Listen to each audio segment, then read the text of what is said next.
On continue de voyager. Alors, je connais le tour du monde en 80 jours, mais alors en 80 saveurs, pas du tout. Encore un truc qui va m'intéresser. Cadeau. Si seulement j'étais avec vous sur le plateau, je vous l'aurais offert, Damien, et à vous aussi, forcément.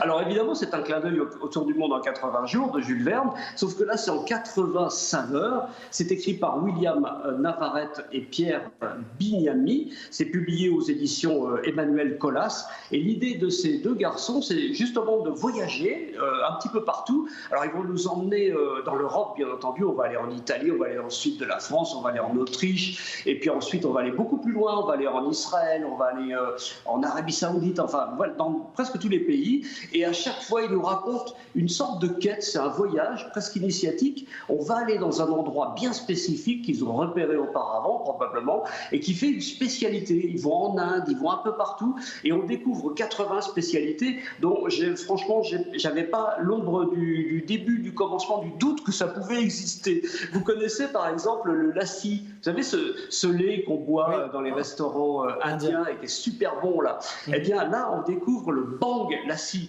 Le bang lassi, je vous le donne, Émile, eh ben, c'est un lassi avec du cannabis dedans. Alors ça se boit dans certaines conditions.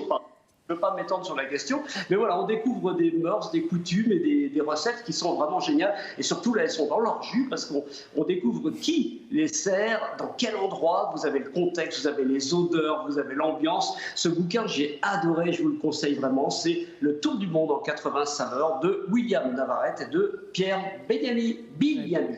Eh bien, merci beaucoup, Bob. On rappelle les trois ouvrages Mère-les-Bains, La vengeance de la reine Anne et Le Tour du monde en 80 saveurs. Merci beaucoup.